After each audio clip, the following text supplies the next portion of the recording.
This is Kirtop. Here are 100 unexplained archaeological discoveries worldwide. Pyramids inside a human. In Turkey, doctors found 6 large, perfectly shaped stones in a man's bladder during an ultrasound for a suspected infection. One stone was a 7 by 7 by 7 centimeters cube, the others were pyramids, and together they weighed over 2 kilograms. Despite this, the patient had no pain. It was later discovered his bladder was enlarged from childhood surgery. The stone slowly formed over years into a near-perfect geometric shape. This is among the strangest urological cases ever. All was surgically removed, but the cube was archived. The Gospels of Garima. In the monastery of St. Garima, Ethiopia, there are 2 Gospels preserved, created between the years 330 and 650. They are written in Ge'ez, the sacred language of Abyssinia. The Gospel was discovered by art historian Beatrice Plain in 1950. The books are decorated in the same style, but written in different handwritings. The first Gospel has a binding made of wooden boards covered with gilded copper, while the binding of the second is made of silver. Unfortunately, the books cannot be restored, and they are still kept in the same monastery. New artifacts of pre-Columbian America. South America is an amazing continent with a history that still has much to be discovered. Peru, after Egypt, is one of the most interesting countries in the world for studying the history of ancient civilizations. The Chavín de Huántar complex, located at an altitude of 3,180 meters in the Peruvian Andes, consists of several platforms made of stone blocks with various reliefs and adjacent buildings. The structures are separated from each other by several plazas. To date, archaeologists count 15 phases in the history of the complex's creation. The earliest buildings are dated to around 1200 before Christ. After 500 before Christ, Chavín de Huántar fell into decline. The Chavín de Huántar complex includes a vast network of stone corridors, staircases, and rooms, including underground ones. The buildings are connected by a system of ventilation and drainage channels. Since 2008, work has been underway at Chavín de Huántar to create a 3-dimensional digital model of the site using laser scanning technology and acoustic studies of the interior spaces. In 2018, remotely operated mobile cameras were used to study the ruins of the archaeological complex, which led to the discovery of almost 30 new tunnels and several human burials. And in 2019, while using one of these cameras, a previously unknown room with an unidentified artifact was discovered. Archaeologists were only able to access the room itself in 2022. The artifact turned out to be a carved stone bowl weighing 17 kilograms. The bowl is shaped like a condor, with the artifact featuring the bird's head, wings, and tail. The Condor Gallery is about 3,000 years old, and the building under which it is located was constructed during the earliest stages of the formation of Chavín de Huántar. The Man from the Hole. In Brazil, he was known as the Man from the Hole, the last survivor of a destroyed tribe. For 26 years, he lived alone, avoiding contact and never speaking to outsiders. He dug deep traps for hunting or shelter, giving him his nickname. After his people were killed by farmers in the 90s, he vanished into the forest. The government protected his 8,000-hectare territory. They left him tools and food, but he refused most of it.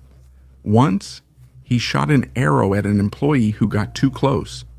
In 2022, he was found dead in his hammock with a feather ornament nearby and no signs of violence. It seems he knew he was dying and passed peacefully. He left no words or story, just traces. His silence speaks loudly. Viking Age ship burials. A unique find of 2 Viking Age boat burials was discovered in Sweden.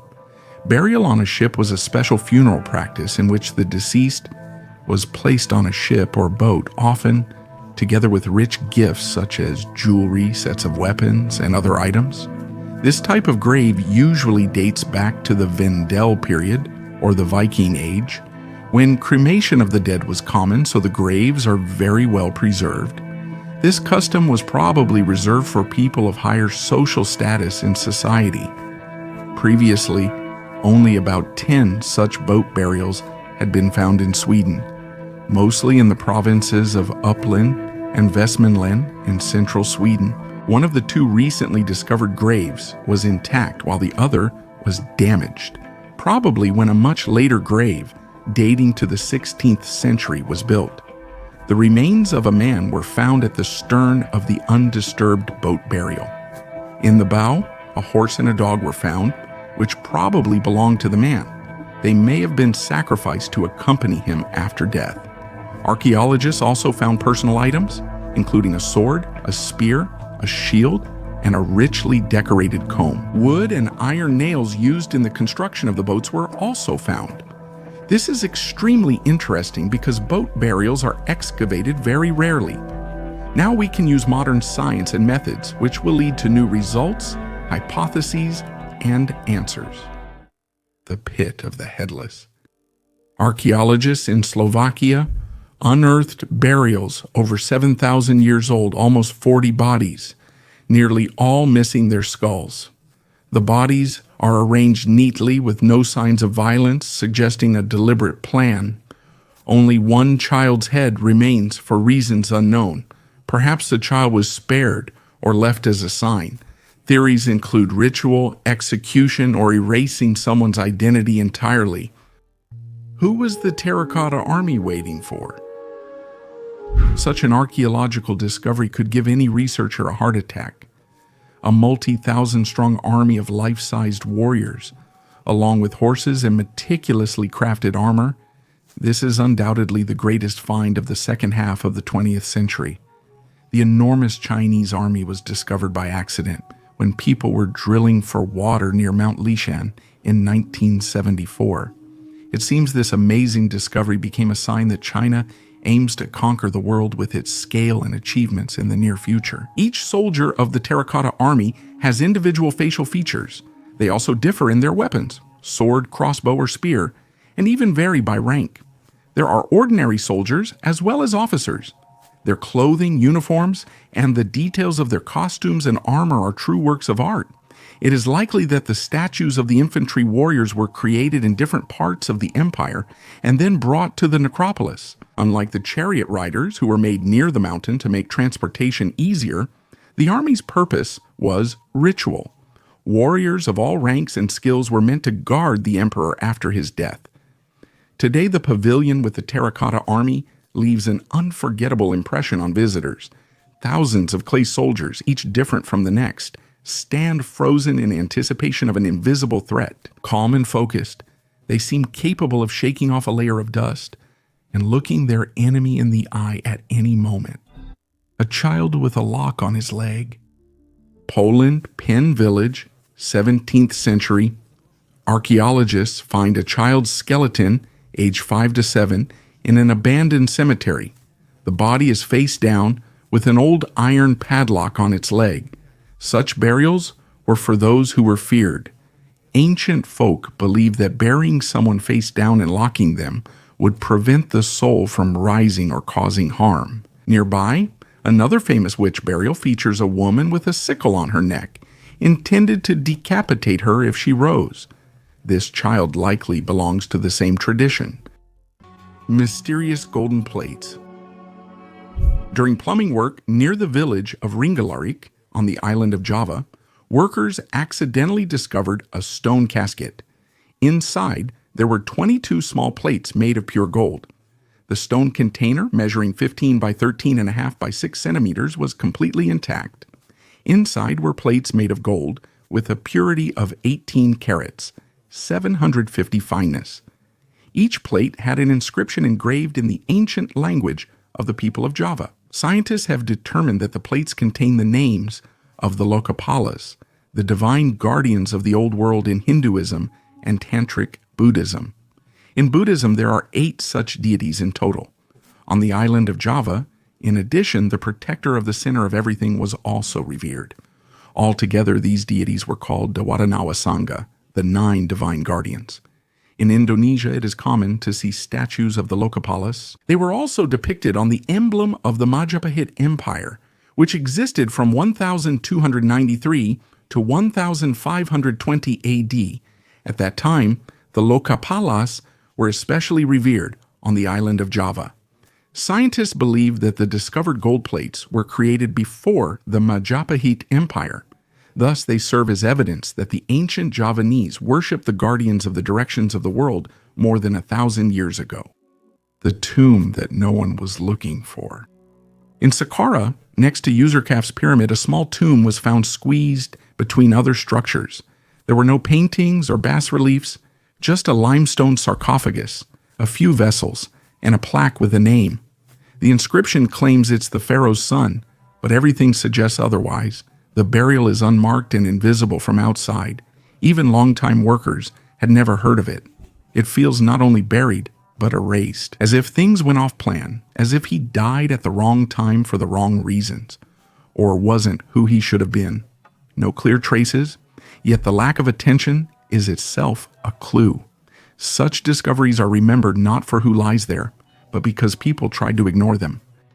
The Sinai Codex, the oldest book made in the form familiar to the modern reader, is the Sinai Codex, dated to the 4th century.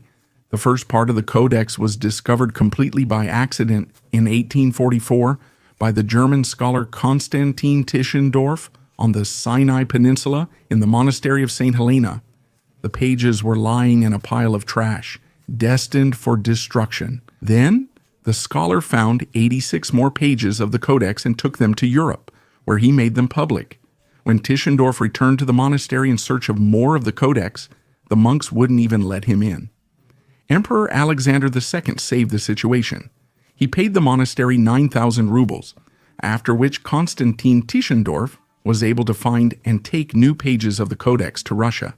The Sinai Codex contains part of the Old Testament, the complete text of the New Testament, the Epistle of Barnabas, and the Shepherd of Hermas, all written in Greek.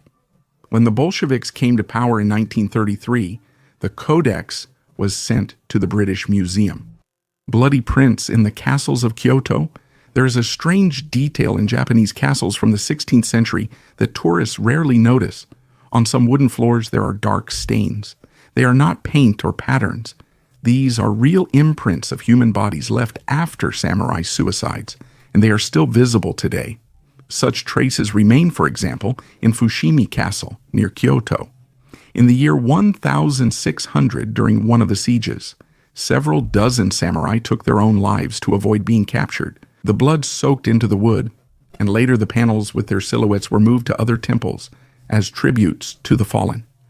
Now called Yurei Ita, or cursed boards, they are officially seen as just memories absorbed into the floor. Photos show body outlines imprinted in the wood, hands, heads, hips, like people vanished, leaving only shadows. There was life on Mars. There is evidence.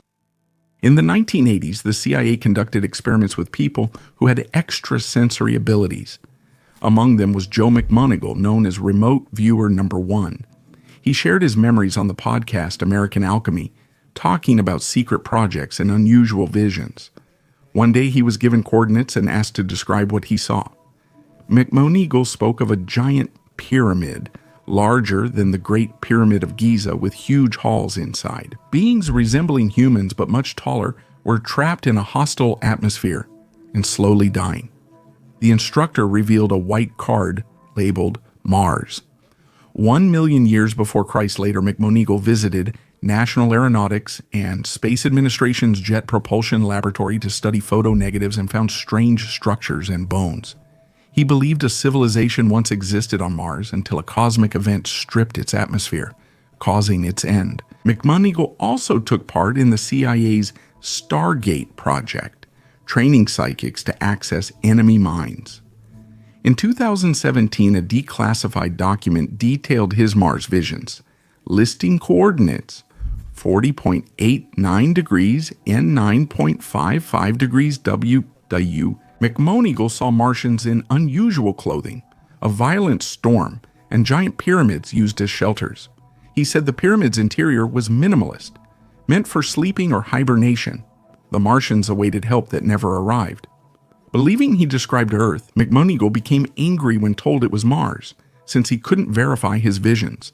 He demanded National Aeronautics and Space Administration show images of the coordinates he received, which did reveal a strange structure near a crater. He claimed that if the pyramid had existed before the impact, it would have been destroyed by the collision. Moreover, according to him, when National Aeronautics and Space Administration first recorded this structure, it was emitting a red glow. Although such experiments remain controversial, the fact that they were conducted is confirmed by official documents. The mystery of the ancient civilization on Mars remains unsolved. A ring with the image of Athena Pallas. An unusual ring depicting the Greek goddess Athena Pallas was found by an archaeologist at the Sebino II site near Kulikovo Field, a 14th century Russian settlement. The well-preserved, finely cast ring shows a draped woman wearing a helmet holding a spear in her left hand. At her left foot is a large shield with Medusa the Gorgon, a snake on the right, and powerful wings behind her, possibly representing the goddess Nike. These attributes are vital to depicting Athena Pallas, the maiden warrior and a symbol of supreme world power, and one of ancient Greece's most revered goddesses. As one of the 12 Olympians, she was honored as the goddess of knowledge, arts, crafts, cities, states, science, skill, intelligence, dexterity, and ingenuity. Archaeologists note that while the ornament was found in a field, it is clearly not of peasant origin. In the 19th century, the territory where the excavations are now taking place belonged to the princes Golitsyn. According to the researcher, the ring could have been dropped by a member of the princely family. Today, scientists are searching for analogs of this unusual find. Its study will continue in the future. This place was discovered twice. In the south of Cyprus, archaeologists discovered the remains of an ancient sanctuary, a small building, stone foundations, traces of cult activity, and it seemed like nothing unusual. Many such places are found, but this time there was one but. This sanctuary had already been discovered many years ago and then forgotten again. The documentation about it was lost. It was not included on the map of active sites. There was no security, no signs, no excavations. And now it has been rediscovered and is being studied again. Inside there is an altar, remains of burnt offerings, and fragments of figurines. Evidence suggests a local cult, likely worshipping a fertility goddess or spirit. While nothing grand, everything is arranged precisely and calmly, showing the place's importance. Life in a meteorite. Researchers studying a meteorite found on the island of Sri Lanka stated that it is not just a stone fragment from space, but a potential artifact of extraterrestrial origin. Analyses showed the presence of fossils, microscopic algae, which according to scientists may support the panspermia hypothesis, the idea that life spreads throughout the universe with the help of asteroids and comets. These discoveries sparked widespread interest, as they could confirm the theory of life existing beyond Earth. However, the results were criticized by the scientific community. Some experts claim that the fossils found are too similar to terrestrial microorganisms that live in fresh water.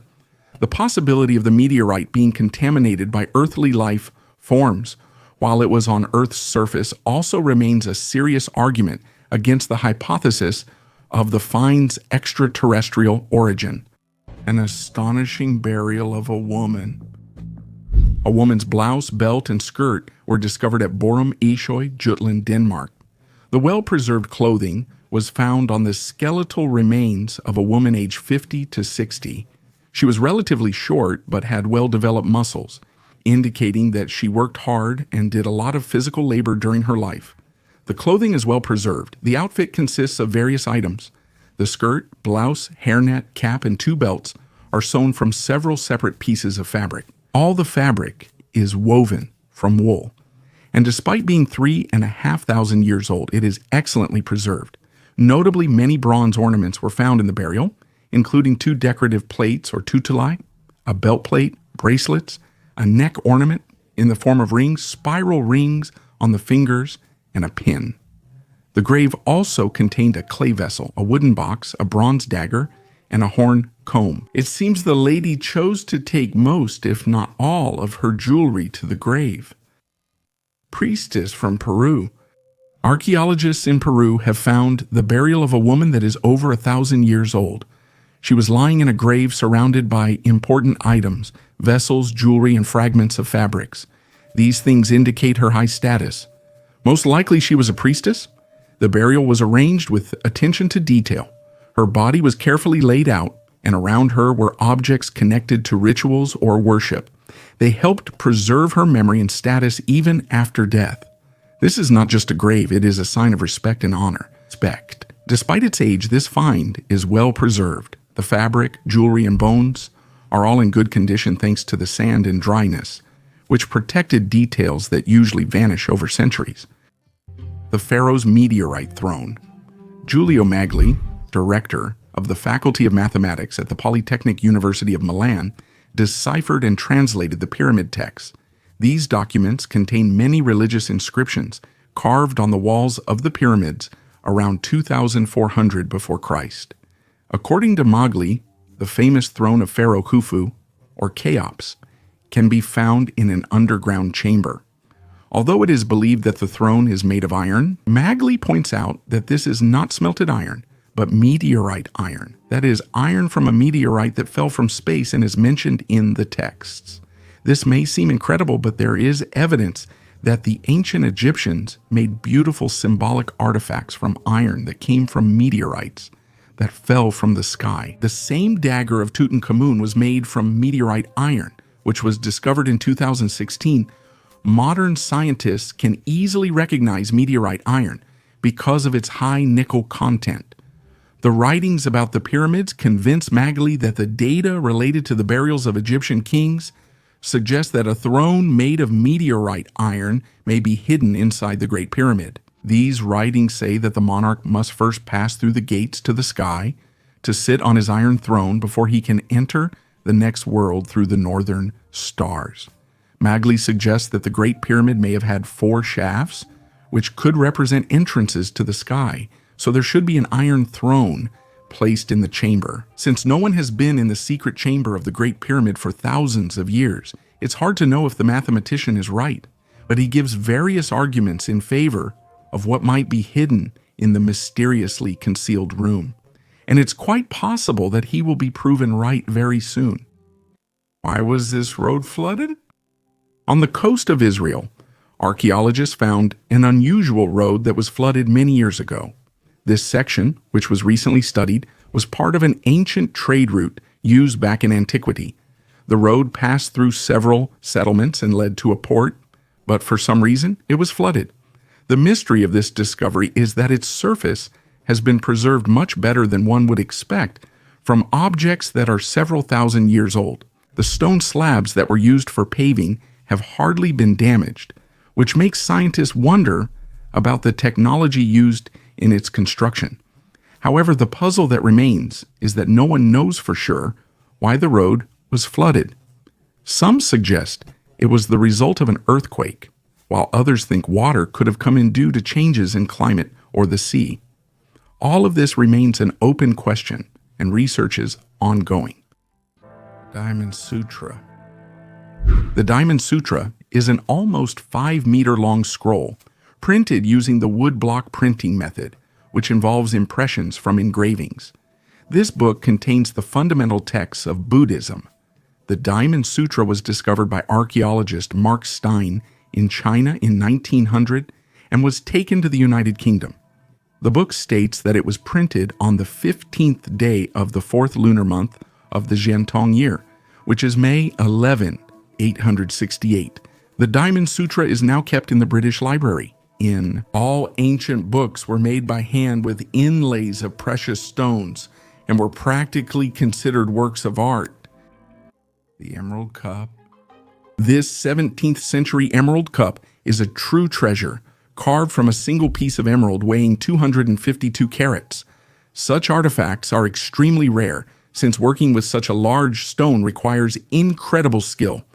The surface of the cup is decorated with fine inscriptions in Arabic, indicating its origin from the Islamic world. Most likely it comes from Persia or India, where the art of stone carving was at the highest level. Emeralds were prized for both beauty and supposed magical powers, like protection from poisons and granting wisdom. Only rulers or nobles owned cups made from emeralds, using them on special occasions to show status. Their hexagonal shape and smooth edges catch light, making them glow. These items symbolized power and spiritual purity.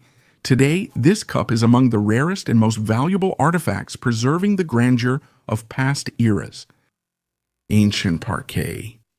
The sweet track is a wooden trackway built about 5,830 years ago in England and discovered in 1970 by archaeologist Ray Sweet, after whom it was named. It is one of the oldest known examples of ancient engineering skill. The track stretched for 1.8 kilometers across a marsh and consisted of wooden planks laid on crossbeams, which allowed people to safely cross swampy areas. The accuracy of the dating was achieved thanks to dendrochronological analysis of the wood, which showed that all the trees for the trackway were felled at about the same time. Interestingly, the trackway was used for only about 10 years before it was abandoned, probably due to rising water levels. Artifacts found along the route confirm that it was actively used. The sweet track demonstrates that even in the Neolithic, people were able to build complex structures and plan their use. Interestingly, similar technologies for building walkways were preserved in the English countryside until recent centuries, which highlights the practicality and durability of ancient engineering solutions. A complete scan of the Titanic.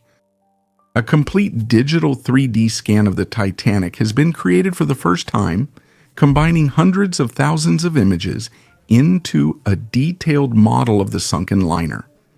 The scan revealed previously hidden details like destroyed decks, personal items, and structural elements. Experts focused on the stern, portholes, and the hull's break site, finding a porthole that matched eyewitness descriptions of the iceberg collision. The model confirmed that the engineering compartment supplied electricity until the end, keeping the lights on longer and giving passengers more time to evacuate. This matches accounts of the ship's lights lasting until the last moment. The scan is more than a picture. It lets the Titanic be studied as if it were on dry land. There's something strange about seeing what was lost so clearly. The oldest funeral carriage. This incredibly well-preserved 4,000-year-old wagon, made of oak, was discovered in the village of Lechashen, near Lake Sevan in Armenia. It is the oldest known carriage in the world. It is currently on display at the History Museum of Armenia in Yerevan. This carriage was built by the Lechashen Metsamor culture, also known as the Atiuni. It is generally believed that they were Indo-Europeans and most likely spoke the Proto-Armenian language. The oldest winery, the oldest leather shoe, the oldest straw skirt, the most ancient human brain, and the oldest carriage, all of these were found in Armenia. If you look at biblical maps, Armenia is the place where the Garden of Eden was located, and Eden is where Adam and Eve were created. Therefore, this is the birthplace of humanity. Perhaps Armenia is the place where humanity was born and reborn, a paradise that never existed. Many believe that pre-agricultural people lived in a golden age, easily finding food, working only a couple hours daily, and living in harmony with nature. However, archaeology disputes this. Average life expectancy was just 30 to 35 years, with death caused by disease, injury, and hunger. Primitive skeletons often show malnutrition, physical deformities, broken bones, and infection. Getting food took much longer than often assumed and was always risky. Hunts could fail, and gathering depended on the season. People weren't leisurely walking. They were searching for food to survive. They lacked taxes, modern wars, or alarm clocks, but life was no paradise. Survival was a daily struggle with no certainty for tomorrow. Agriculture, despite its downsides, led to civilization. People lived longer, surpluses formed, cities arose, writing appeared, and knowledge expanded. Not right away or everywhere, but the course was set. The idea of a primitive paradise is just a pleasant image. Real history is more complex, harsher, and more interesting. The dagger's preservation is remarkable. If I had seen this photo earlier, I would have praised the excellent work of the reenactors who created a beautiful replica of the famous early imperial legionary dagger, the Pugio. But this is not a replica at all. It's a completely real, genuine dagger, about 2,000 years old, once carried by a Roman legionary. And it wasn't found in some forgotten royal treasury, in a museum storage, or in a private collection, discovered in March 2019 during excavations of a 1st century AD Roman cemetery near a legionary camp in Haltern AMC, Westphalia, Germany. This is how it appeared when found. Once again, for comparison, this is the result of incredibly meticulous and painstaking work by a team of restoration scientists. Speaking of the dagger, it's worth mentioning that not only the dagger was found, but also, as you can see, the remarkable scabbard it was in, the legionary's belt itself, and the fittings used to attach it to the belt. An amazing discovery. In the entire history of archaeology, this is only the 2nd such find, but in terms of preservation, it is absolutely unique. A 19-year-old intern, Niku Kalmut, discovered the dagger during routine seasonal excavations of the ancient Roman cemetery by archaeologists from the Westphalia Lippe Landscape Association and the University of Trier. This was by far the most interesting find here. The cemetery mostly yielded ceramic urns with ashes. Suddenly, such a discovery appeared almost outside the cemetery, right at its edge. The belt and fittings were not removed from the ground on site. Instead, they were fixed in plaster and transported together with the clump of earth, preserving the integrity of the find. The numerous decorations on the handle and scabbard immediately catch the eye. The silver patterns are created with inlays of the finest silver wire. The thinnest pieces of silver wire are only 0.15 millimeters thick. They were arranged in a herringbone pattern, diagonal, vertical, and horizontal designs, creating beautiful geometric patterns, leaves, diamonds, semicircles, and rectangles. Red enamel dots the scabbard, and handle with shining red gemstones. During the examination, it was discovered that the dagger blade was made from different types of steel, which were forged together in a smithy. But as beautiful as our dagger and its scabbard are, it is not just a luxurious ceremonial ornament. It is a real combat dagger, a Pugio, a legionary's close combat weapon. Signs of wear are visible on the blade. We don't even know who the owner of the dagger was, a centurion, a decanus, or simply a legion veteran. But we are grateful to him for this priceless gift, which has allowed us to see the work of unknown ancient Roman craftsmen who created this magnificent dagger almost 2,000 years ago. Bones in the wall. At first, I thought it was fake. Who finds bones in their wall today? But it's true. In England, a woman renovating her house opens a wall and finds real human bones. A skull, vertebrae, among old plaster and bricks. Police confirmed they're human remains, likely from the 19th century, though the exact age is unknown. That's when it feels unsettling. Between life and death, there's just a layer of wallpaper. Everything we're used to thinking of as the past isn't somewhere underground anymore. It's right here, inside the house.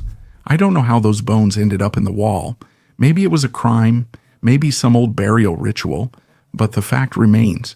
In a real house where someone slept, ate, and lived, there were human remains lying behind the wall. Gospel. The oldest book about Rus is considered to be the Ostromirovo Gospel. It was written in 1056-1057 for the Novgorod Posadnik Ostromir by the deacon Grigory. This unique manuscript is decorated with miniature initials. In addition, the book is important because the deacon indicated the date of its writing in the afterword, counting from the creation of the world. The Ostromirovo Gospel became the model from which scholars started when creating modern grammars of Old Church Slavonic. Today, the book is kept in the Russian National Library in St. Petersburg. Charred loaves of bread were found in Pompeii and Herculaneum, both destroyed by Vesuvius in 79 AD. The ash and heat effectively preserved the bread, maintaining its shape and the cuts for easy portioning.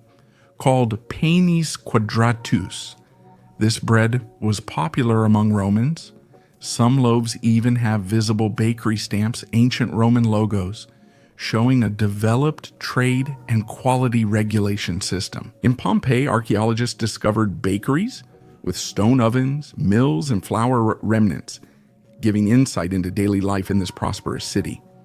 These finds let us understand ancient Roman diets and routines. Bread was central to the Roman diet, and its survival is a remarkable archaeological find. Today, these charred loaves are displayed in museums, reminding us of the ancient world's tragedy and grandeur. Picasso's dish, an ordinary secondhand shop in Belgium, a shelf with dishes, dusty plates, cups, old glassware, and suddenly, a ceramic dish, not particularly beautiful.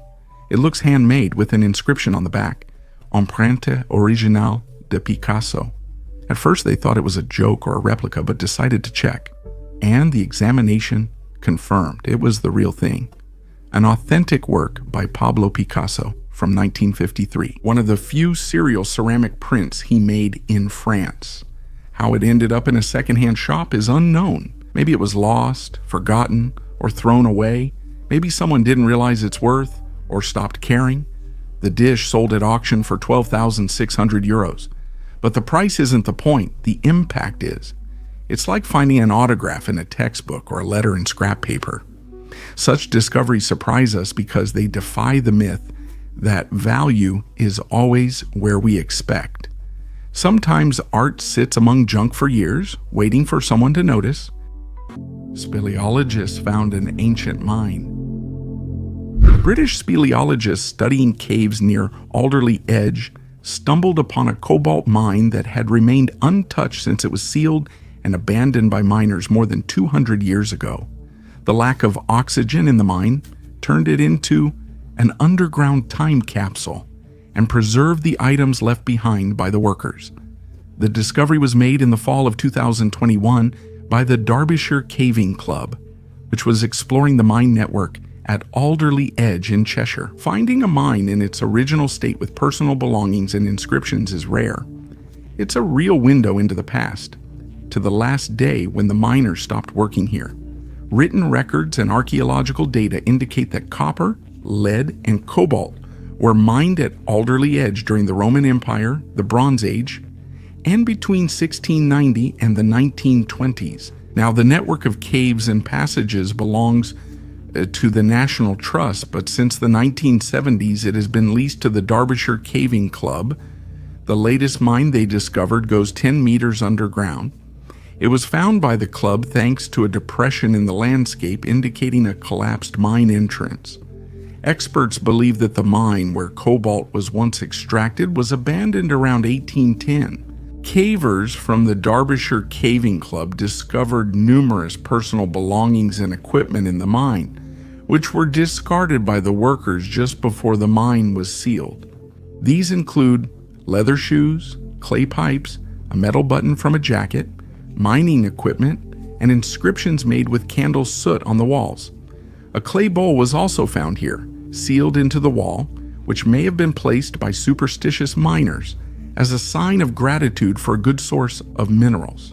They also discovered clearly defined fingerprints pressed into clay balls that once held candles, and the imprint of corduroy from a worker's clothing who had leaned against the wall. Jamie Lunt, an archaeologist from the National Trust, said, "This discovery helps us understand a lesser-known chapter in the history of mining at Alderley Edge, where mines have been explored and worked for 4,000 years. Signals from another planet.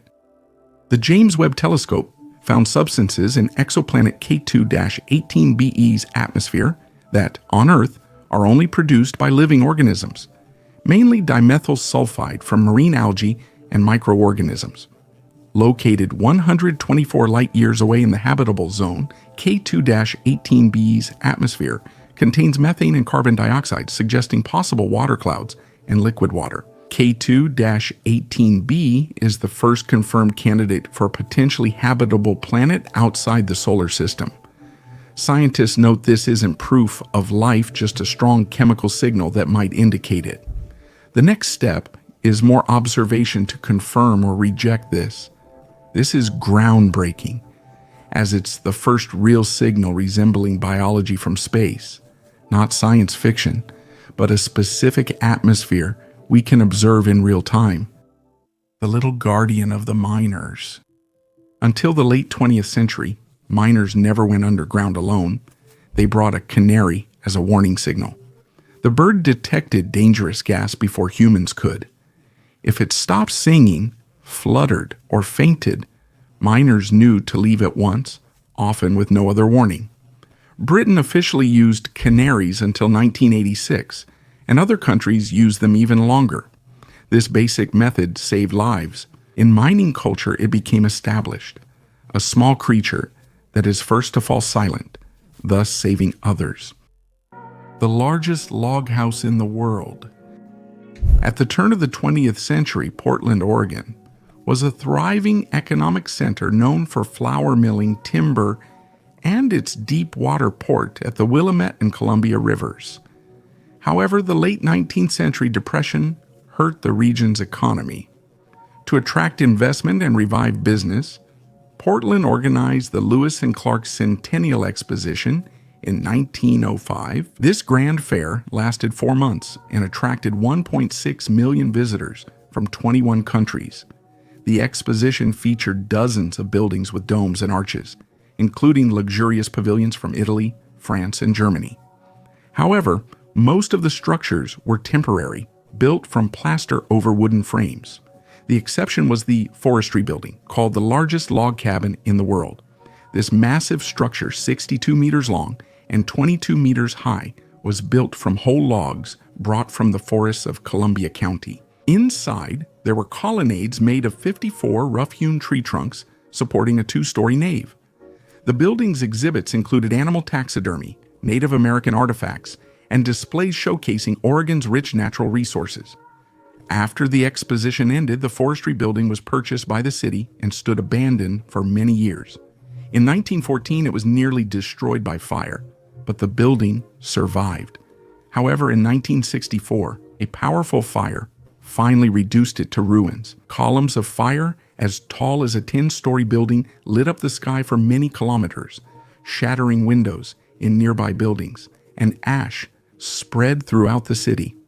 To make up for the loss, the Western Forestry Institute was established, and in 1791 a new building opened in Washington Park, USO. In 1986 it became the World Forestry Center to highlight the industry's global significance, helping Portland secure its status as the United States forestry capital. The spoon that predicts the future. British treasure hunter Rob Middleton discovered a rare artifact, a bronze spoon, using a metal detector. The find was made in Patrick on the Isle of Man. According to archaeologists, it is about 2,000 years old. It was not used for eating, but for predicting the future. The spoon has a cross-shaped indentation where ancient people would pour a special liquid. The exact details of the ritual remain a mystery, but it is believed that each quarter of the cross provided different answers. Similar artifacts have been found in Britain, Ireland, and France. Middleton's spoon became the 28th in the world. He donated it to a museum, artifacts that shouldn't be here. In southern Israel, archaeologists excavated a site that initially seemed ordinary. However, studying the finds changed that. They uncovered clay vessels and bronze items whose style and alloy composition differed from local traditions, resembling artifacts from elsewhere in the Middle East and beyond. No temple or settlement was nearby, just fragments apparently brought intentionally. This place appears to have been used for rituals or gatherings, possibly by nomadic tribes linked to distant cultures. The items are officially seen as unusual for the area, but questions persist: who brought them and why here? These remain hypotheses, yet the discovery is unique in the desert's history. Dularcha Railway Tunnel. Deep in Australia's Dularcha National Park, an old railway tunnel lies hidden, long abandoned. Built in 1891, it once served as part of a route passing through dense forests. The tall cement arch allowed trains full of passengers to pass through, but in 1932 the tracks were relocated and the tunnel was left empty. Since then, the tunnel has become a spooky attraction. The legend of a ghost train supposedly racing along the abandoned tracks scares tourists and attracts thrill seekers. In reality, the tunnel is inhabited only by a small colony of bats hiding in the cracks and crevices of the concrete walls. A trail has been made for tourists so they can explore the old structure and see these nocturnal creatures with their own eyes. As for the ghost train, that all depends on your imagination and luck. A coin depicting the moon goddess. On the seafloor off the coast during underwater operations, Israeli archaeologists discovered a coin that is about 1,850 years old. A bronze coin in very good condition was found on the bottom of the Mediterranean Sea, near a beach not far from Haifa. It depicts the moon goddess. She symbolizes the planet's namesake satellite, as well as the zodiac sign Cancer. The artifact likely belongs to a series of 13 coins, 12 of which correspond to zodiac signs. The last one features the complete zodiac wheel. Scientists believe the coins were minted in Alexandria, Egypt. The discovered coin also bears the inscription 8th year. This corresponds to the reign of Emperor Antoninus Pius, who ruled the Roman Empire from 138 to 161 AD. Such finds, which have lain on the seafloor for hundreds of years, indicate the close connections between ports in ancient times. Lions guarding the silence. On the Greek island of Delos stands one of the most recognizable ancient compositions, the Terrace of the Lions. A row of marble lions is lined up facing the sacred lake, where, according to legend, Apollo was born. Originally, there were 16 of them, but only 5 have survived to this day. The rest have been destroyed or moved to museums. Copies now stand on the terrace itself to preserve the spirit of the place. The lions are not just decoration. They are guardians, a symbolic protection of the sacred space, and essentially a demonstration that the divine begins here. This is how the ancient Greeks marked the boundary between the ordinary and the sacred. Today, this is one of Delos's most photographed spots, but look closely. The lions represent silence and boundaries, not strength. This boundary has lasted for 2,500 years. Miniature figurines from the past. These figurines, a golden ram and a stone lion, were found in a tomb at the archaeological site of Gonur Tepe in Turkmenistan. Their age is impressive. They date from between 2,400 and 1,600 before Common Era. Gonur Tepe is considered the heart of the mysterious Margiana civilization, which flourished in Central Asia and left behind many artifacts. The figurines are astonishingly small enough to fit on a fingertip, showcasing the remarkable skill of ancient jewelers. The golden ram symbolized wealth, while the stone lion stood for strength. Likely burial items, they were meant to accompany the deceased and act as amulets. These discoveries confirm Margiana's advanced craftsmanship and culture. The craftsmen of that time were skilled not only in working with gold, but also with semi-precious stones, creating unique items. Today, the figurines are valuable artifacts that lift the veil of mystery over a vanished civilization. A child buried as a chieftain. In a cave in Thailand, archaeologists discovered a burial site that is almost 30,000 years old. The remains are of a child about 4 years old. At first glance, nothing unusual. Children's burials are not uncommon. But this particular one raised many questions. The child's body was placed in a hollow carved directly into the rock, carefully, almost like in a cradle. The face and chest were covered with red ochre, a pigment that in many ancient cultures was associated with blood, birth, and the transition between worlds. Nearby, there were objects, stone tools, shells, and ornaments. This is not just a random assortment. This is an inventory most often found in the burials of chieftains, shamans, or people of special status, and certainly not in a child's burial. The scientists did not find any traces of a mass burial or a settlement in the cave, only a single grave. One child and an entire ritual assembled around him. This made them wonder who he was and why he was buried in this way. There is a theory that this was an expression of an early religious tradition or a sign that children in that society were not seen as weak or helpless, but as bearers of something important. But there is another idea. Maybe he was the only child in the group, or perhaps he died in a special way, in his sleep, during a ritual, or in the course of a ceremony. And in that case, His death became significant, not because he was a chieftain, but because he became a symbol. This grave is more than archaeology. It's one of the oldest signs that even early deaths could inspire ritual, complex, deliberate, and with details lasting to this day. Mysterious mummified remains. In 1742 in Bavaria, Sister Josephina Rosenthal became pregnant and was very embarrassed by this, as were the other nuns in their convent. Things became even stranger when a special medical examination revealed that Sister Josephina was still a virgin. In the 8th month of pregnancy, Josephina went into labor. A girl was born, and she was named Maria. She survived despite being premature, but Sister Josephina died soon after childbirth from severe bleeding. Little Maria was very weak, but the nuns managed to nurse her back to health, and over time they began to consider her a saint, calling her a divine child.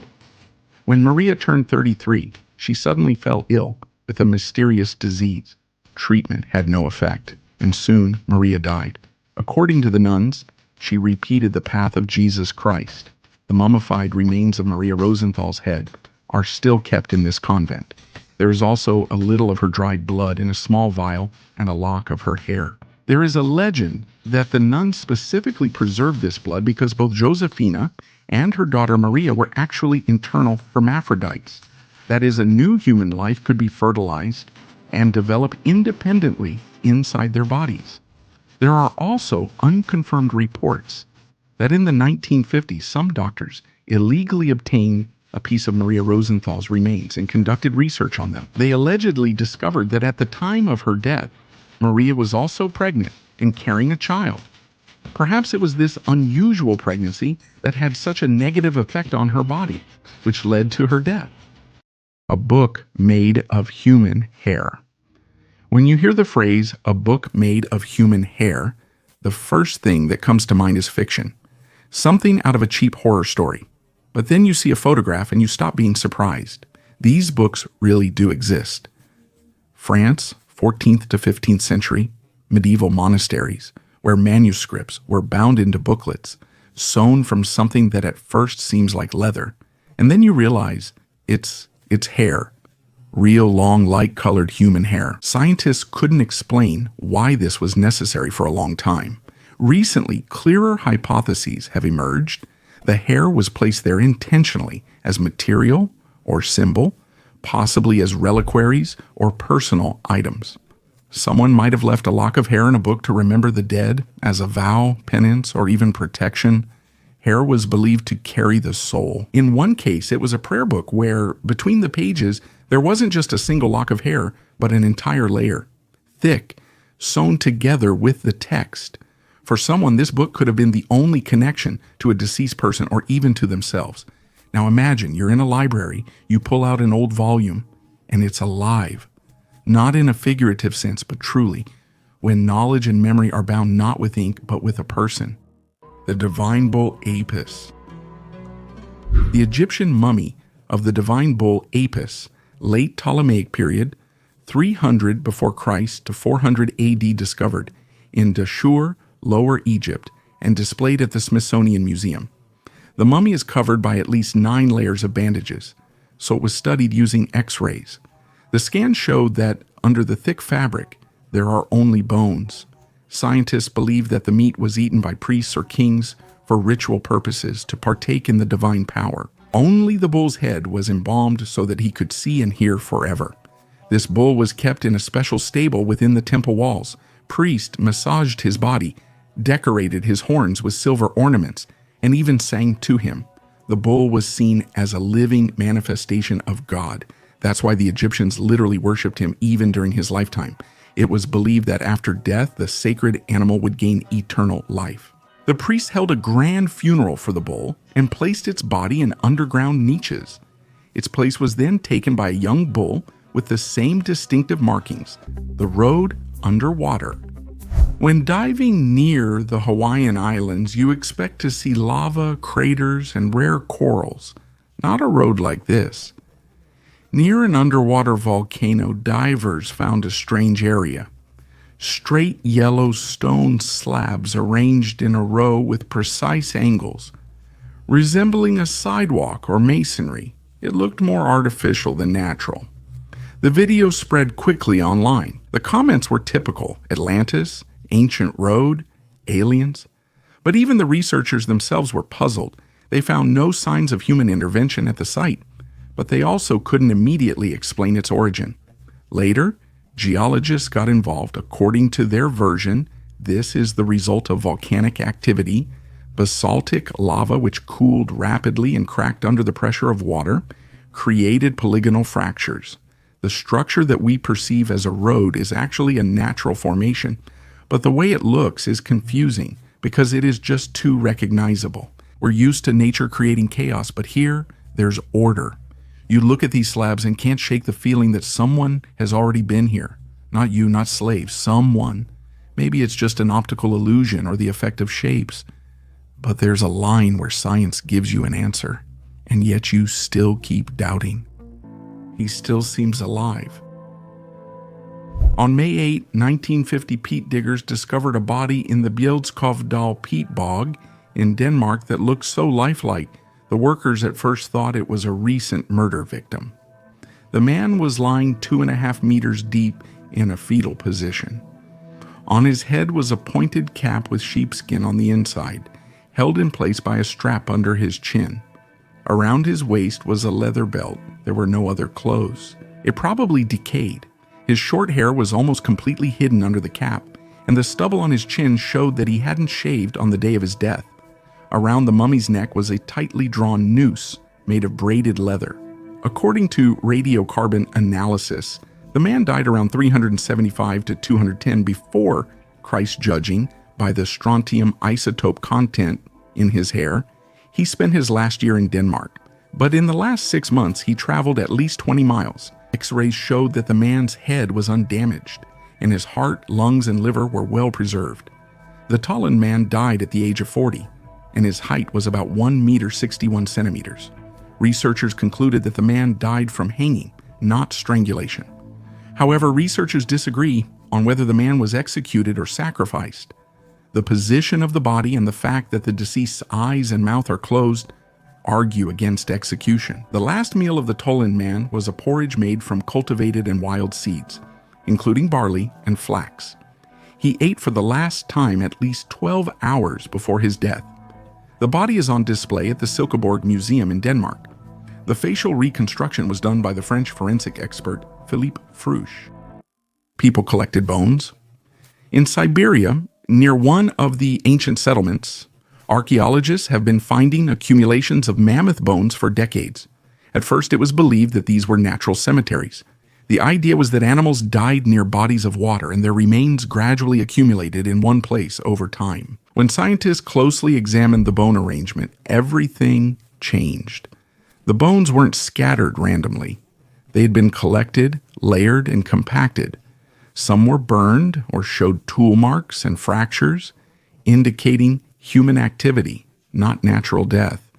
A new theory arose. Late Paleolithic people didn't just hunt.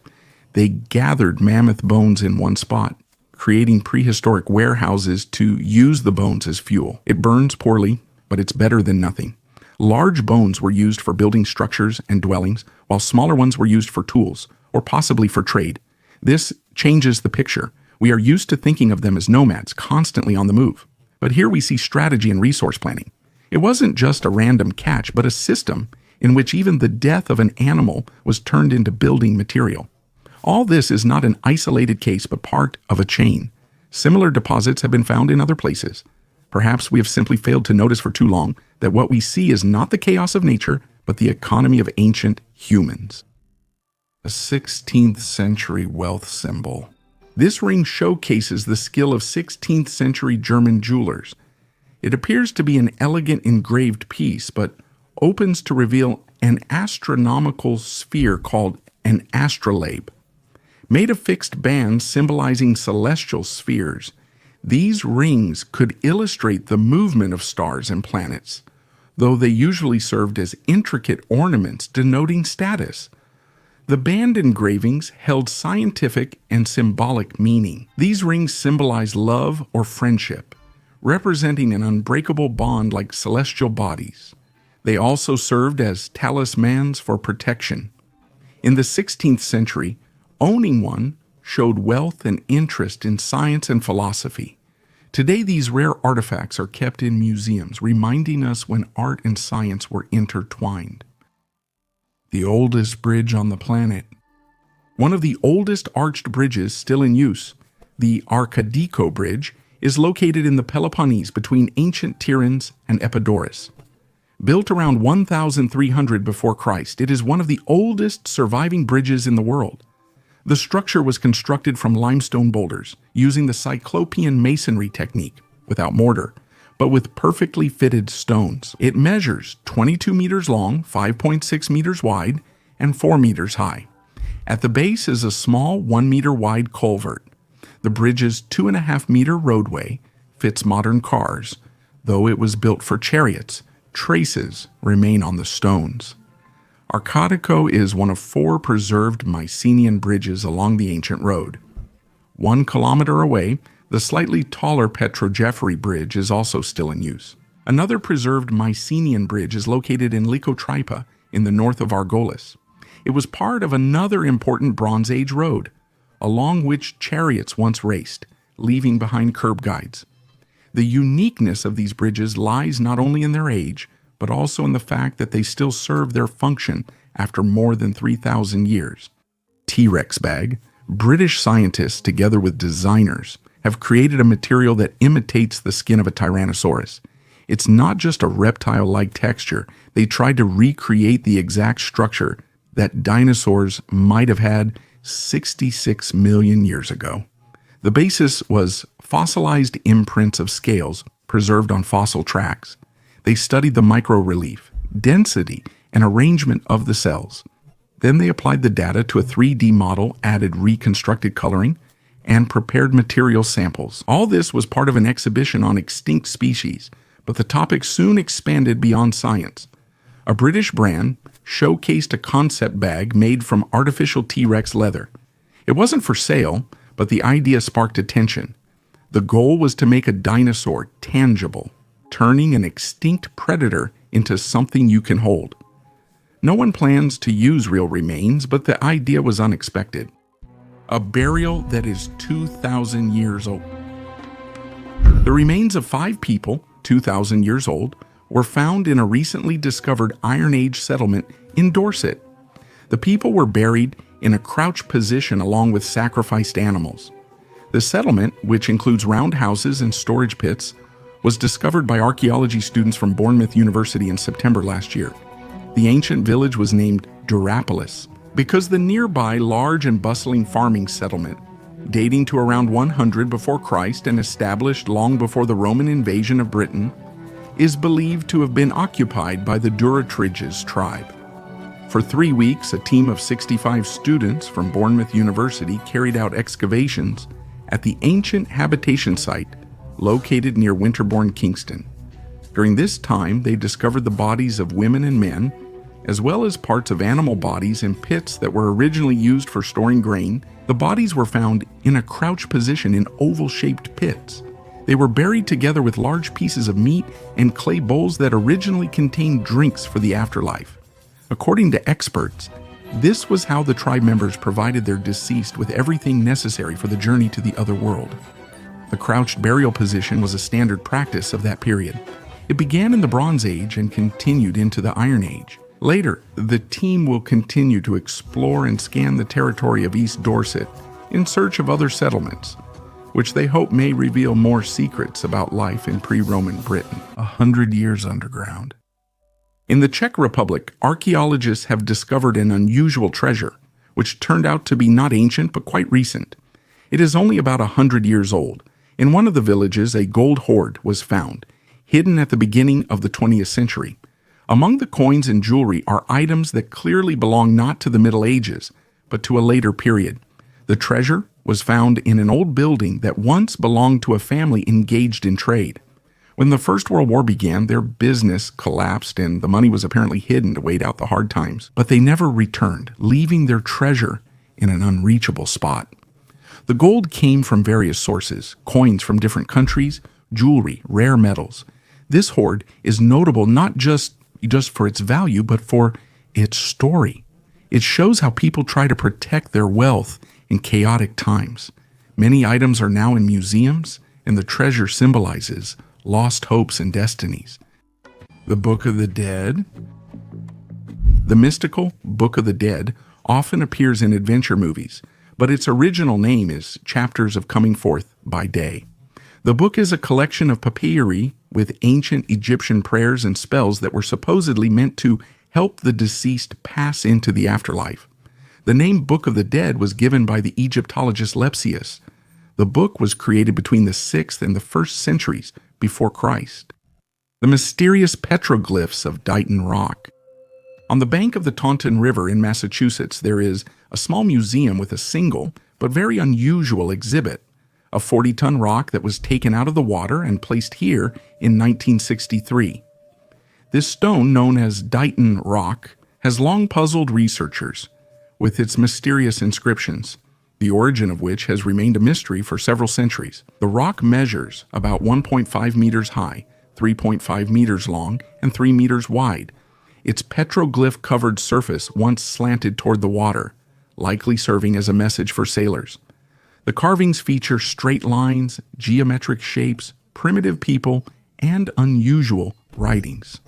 Dighton Rock was first mentioned in writing in 1680. The English colonist John Danford drew the symbols, and 10 years later Reverend Cotton Mather described them in his book, calling them strange signs left by unknown ancient peoples. The rock has given rise to many hypotheses. In 1837, the Danish researcher Carl Christian Raffan claimed that the inscriptions were made by Vikings and were connected to the journey of Thorfinn Karlsefni, who, according to Scandinavian sagas, reached the shores of North America in the 11th century. His theory caused a sensation, but in 1916, Professor Edmund Delabar from Brown University proved that Raffan had forged the image by adding lines that supported his hypothesis. Delabar himself proposed a new version. He claimed to see the name Miguel Cartial and the date 1511 in the inscriptions. He believes a missing Portuguese explorer left the message in America. In 1502, Cartial searched for his lost brother near Newfoundland, but disappeared himself. He may have lived with Native Americans and carved a message about his fate on the rock 9 years later. Delabar's theory gained support in Portugal, but was met with caution elsewhere. Some think the inscription was made by ancient Phoenicians or the Chinese, who may have reached America before Columbus. Despite centuries of study, the Dighton Rock remains one of the most mysterious United States archaeological finds, still inspiring researchers to uncover its true history. Buddha's wheels and devil's carousels. Marine bioluminescence, a phenomenon in which some sea creatures emit light, has been known for a long time. For example, some types of plankton are able to create light bright enough to be seen by the human eye. This phenomenon is often associated with sightings of glowing on the surface of the water or just beneath it. However, in addition to scientific explanations, there are also more mystical stories about mysterious circles on the water.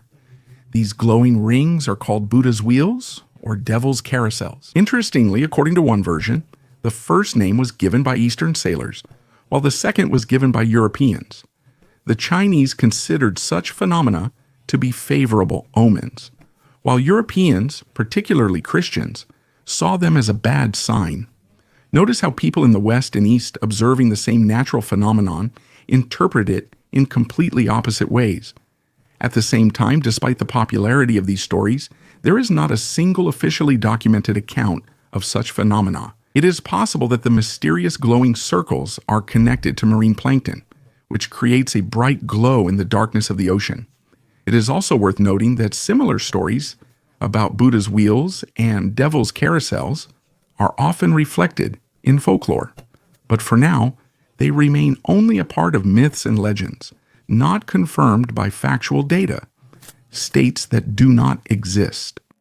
Some countries have no army, no recognition, not even clear borders, but they have a flag, they have an anthem, and there are people who call it their homeland. So-called self-proclaimed states appear all over the world without negotiations, without consent, Someone just declares independence one day and considers it a fact. In 1977, an American named Kevin Boss declared that his plot of land in Nevada was now the Republic of Molossia. He issued passports, created a coat of arms, made laws, and declared himself president, but no country has recognized this. Molossia still exists with its own website, flag, and currency. Sealand is a similar case. A former sea platform in the North Sea, occupied, given a flag, and declared a state.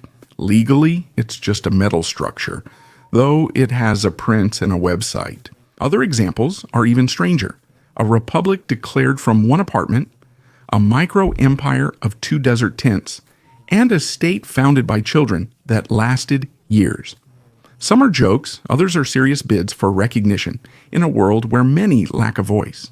Almost always, they're protests against borders, history, and others' decisions. 350,000-year-old hominid traces. In Italy's Caserta province, near the extinct Rocca Monfina volcano, lies Ciampate del Diavolo, or the Devil's Footprints. Ancient footprints on hardened lava are believed by locals to be evidence of demons, since only evil forces could walk on such heat. However, in 2003, archaeologists led by Professor Paolo Mieto from the University of Padua proved that these are the footprints of Homo heidelbergensis, ancient ancestors of Neanderthals and sapiens, who lived 350,000 years ago. They belonged to a group of 3 people who were descending a steep slope of still warm lava, probably escaping from an eruption. The first footprint zigzag, showing careful movement. The next section is winding with signs of slipping. The third path is more direct. Nearby, animal tracks, possibly from a wolf or large dog, are visible. In some spots, there are handprints from falls. Scientists found 56 footprints, each about 20 centimeters long, matching a size 36 shoe. They estimate the people were about 1 meter 55 centimeters tall. Volcanic ash preserved the footprints, which erosion later revealed. These are among the oldest found outside Africa, valued for their rare detail. Unlike most hominid prints on flat ground, these show movement, haste, and a struggle with the terrain. This site is a regional point of pride and a unique testament to ancient human life, a true lucky charm. Sometimes archaeology finds not just artifacts, but personalities. Recently in Britain, archaeologists at a Roman settlement found a small, rough bronze figurine. At first, it looks like just metal, but its shape is clear, a phallus, a typical Roman amulet. Though it may seem funny now, it was once seen as powerful protection. People wore them as pendants, put them on belts, carriages, and above children's cribs. The phallus was not seen as vulgar, but as a talisman symbolizing strength, life, luck, and protection from evil. The find is simple, no gold, carvings, or inscriptions, just time-worn bronze. Its power lies in its clear use, worn, handled, perhaps lost. It may have belonged to a soldier, merchant, or child who believed it would ward off misfortune. Now, 2,000 years later, it has resurfaced. Didn't work? Who knows? It outlived its owner, the empire, the era, everything except its shape. Statuettes of the high priest Imhotep. Specialists have completed their work in the necropolis of Qom el-Kamasin, where the mastaba of Imhotep Impi Nikheoptak is located, the high priest of the god Ptah, the main deity of Memphis, the capital of the country during the Old Kingdom and the first intermediate period of ancient Egyptian history. The most important and astonishing find of this year was a hoard of more than 100 statuettes of Imhotep, with the full name of the priest engraved on the right hand. This unique type of funerary statuette is unprecedented, with each one differing in shape and concept, and measuring 15 to 30 centimeters. 38 inscribed blocks or fragments from Impicor's mastaba burial chamber ceiling were also found. These fragments, featuring 2 parallel bands of hieroglyphic text with the priest's names and titles, allow for an almost complete reconstruction of the ceiling and precise documentation of the inscription. A treasure on a walk. In Britain, a man using a metal detector explored a field known for Roman finds. Expecting only fragments, he discovered one of the largest recent hoards, nearly 1,500 bronze coins from Roman Britain, 3rd to 4th century AD. Many coins feature emperors, inscriptions, and symbols, and are in remarkably good condition. Almost all are clean and undamaged, as if just buried. There was no building or burial nearby. The coins were just in the ground, as if someone left them and never came back. The man followed procedure, reporting the find, calling archaeologists, and turning the hoard over to a museum, for which he got a reward. But the real point isn't the money. It's how everyday life and history are so closely linked. Sometimes a simple walk through a field can unearth something silent for centuries. The face of the Egyptian Queen Hatshepsut. And what do you think of such a strictly scientific reconstruction? Archaeologists are assembling the face of Queen Hatshepsut from fragments they have just unearthed. 3,500 years later, the eyes of the broken Sphinx are looking at us again. The archaeological mission conducting excavations at the famous Hatshepsut Temple in Deir el-Bahari, Luxor, is working on restoring the figure of the Sphinx that once adorned the processional road. At the beginning of the 15th century before Christ, more than 70 such figures lined the road leading to the temple. The lion's body was combined with a human head, which the sculptor made to resemble the queen's face. Unfortunately, Pharaoh Thutmose III, who succeeded Hatshepsut, tried to erase all memory of his stepmother, and his descendants finished what he started. The queen's sculptures were smashed and buried. Paradoxically, burying the statues helped preserve the paint that covered the sculptures. After all, the sphinxes were once painted. The yellowish-reddish color of the sphinx's face is remarkable. According to tradition, female images were painted yellow. The Lord of the Forest. In the Waipua tropical forest in northern New Zealand stands a massive tree, over 50 meters tall, nearly 10 meters wide, and about 1,500 years old. Locals call it Tine Mahuta, named after the Maori god of the forest and light. According to legend, Tane separated the sky and earth to create the world. Despite its mythical name, this is a real tree. Kauri is an ancient species that has survived since medieval times. Few remain today, with Tane being the largest. A wooden path leads to it. There are no ads, kiosks, or guides with microphones, just quiet. At first, it just looks like a big tree. When you linger, you sense its scale, not in size, but in time. Tane began growing before writing, architecture, or maps. It has survived storms, epidemics, logging, and neglect. Now protected, its roots are fenced and treated for fungi. It's ancient, yet alive, unlike the stone ruins or skulls we expect. Here, history is green, damp, and living. Ghostly traces of ancient people. Archaeologists have discovered numerous mysterious ghostly footprints in the Great Salt Lake Desert of Utah. According to scientists, the footprints are only visible after it rains. They fill with moisture and become darker. Once they dry out, they disappear again. Initially, the team found only a few footprints in July of this year. After thoroughly examining the surrounding area with ground-penetrating radar, at least 88 footprints were identified, belonging to adults and children under 5 years old. The ghostly footprints were left at least 10,000 years ago, when this area was a vast wetland. However, researchers suspect that the footprints could have been left 12,000 years ago, during the last ice age.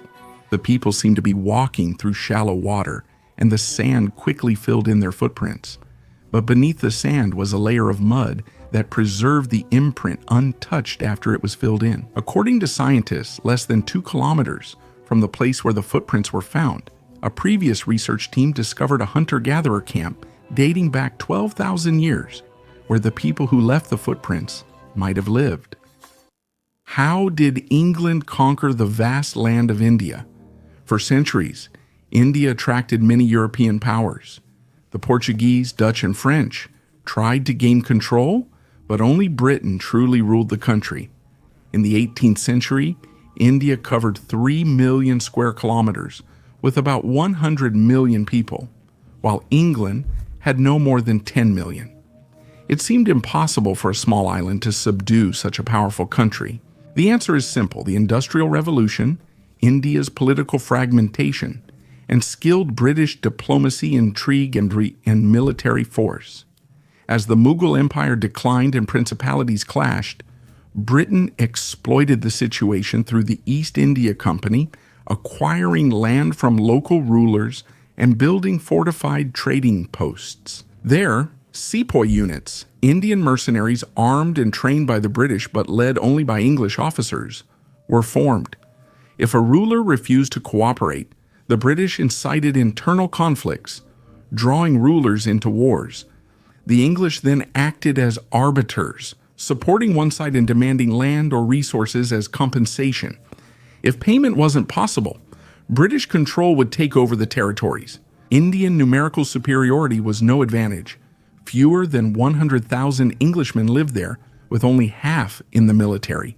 Yet through intrigue, diplomacy, and proxy fighting, Britain conquered the whole peninsula, making India its most valuable colony and the crown jewel of its empire. Even centuries later, Britain uses similar tactics, inciting internal wars to colonize new lands. The gladiator and the lion. In Britain, on the site of an ancient Roman settlement, archaeologists discovered a human skeleton with unusual injuries. The man was about 20 to 25 years old, and the cause of death, bite marks that leave no doubt. He was mauled by a large predator, most likely a lion. The wounds were distinctive: deep punctures from fangs on the thighs, torn soft tissue, claw marks. This wasn't a hunt or an attack in the wild. All the evidence suggests the man died in an arena. He was a gladiator, and he was sent out against an animal he had no chance against. Finds like this are rare. Usually only scraps, inscriptions, stories, or images remain of gladiators. Here, it's the person himself, his bones, his final fight. Height, age, and likely nationality have been reconstructed, but his name is unknown. No plaque or sign, just a body that speaks for itself. Toys of ancient Roman children. Children in ancient Rome were good at sports. Swimming was especially widespread in areas near the sea, while running, wrestling, and athletics were common everywhere. But what else was there? When it came to using objects for play, the most common things were those that today's children are also familiar with. For example, Roman children played with something similar to a ball, as well as with yo-yos. Romans and their children also flew kites and walked on stilts just for fun. They played intellectual games and board games. For instance, they played tic-tac-toe, as confirmed by archaeological evidence, carved boards on the steps of the Forum in the very center of Rome. One of the board games was called tabula, which was similar to backgammon. In fact, it is considered the predecessor of backgammon. In Greece and Romania, this game is still called the same as it was in ancient Rome. Teenagers learned to play ludus reticulorum, a type of Roman chess and checkers. Tabula, by the way, is considered to be derived from these games. Chess, most likely, was invented as a main way to understand military strategy on the battlefield. The theme of war was very popular in general. Playing war games with wooden swords and shields, forming armies that fought each other, was extremely popular. Given the Roman militarism, it was quite appropriate that adults encourage boys to develop military thinking from an early age, especially as Rome conquered more and more territories. Besides battles, Roman boys made miniature chariots, in which they harnessed small animals like mice or chickens. They would race them in their cities. But we shouldn't forget about dolls either. During excavations, hundreds of dolls have been found throughout the former Roman Empire. They were carved from various materials. The cheapest dolls were made from clay or wood.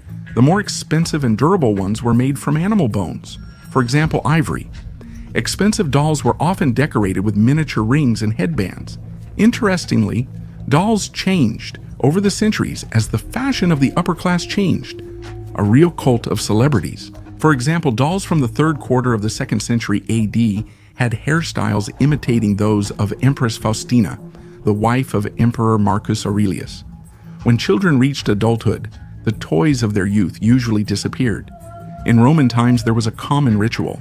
When girls got married, often at the age of 13 or 14, they would burn their dolls in the fire, symbolizing the end of their childhood. This is also evidenced by the fact that the dolls that have survived to this day were usually found in the graves of girls who died in infancy or childhood. This applied to boys as well. Archaeologists found remains of a Roman basilica built around 80 AD at 85 Grace Church Street in central London, on the site of ancient Londinium, founded in 43 AD as a trading hub. Excavations uncovered the basilica's foundations, used for legal and administrative purposes along with nearby remains of the forum, the main market, and a gathering place. The walls of the basilica were made of Kentish limestone and formed a structure about 40 by 20 by 12 meters in size. The basilica stood for about 20 years, after which it was replaced by a larger complex, one of the most magnificent north of the Alps. A Valkyrie made of silver. During a routine archaeological survey in Herby, Denmark, a small silver figurine was found, just 3.5 centimeters. It's clearly intentional. A woman holding a sword, with a round shield in one hand, the other arm down, wearing a folded dress, hair in a knot, and a focused face. She's armed, not a deity, ornament, or toy.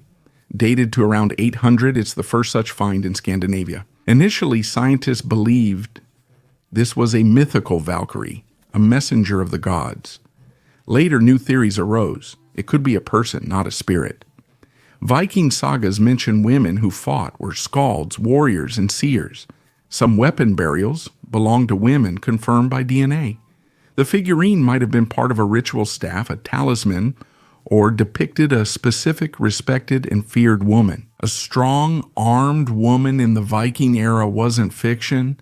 It was reality long concealed by assumptions. She says nothing, but her stance, shield, and sword say it all. Sometimes it feels like these are just facts, bones, stones, buildings, chemical formulas on distant planets. But the more you look, the clearer it is.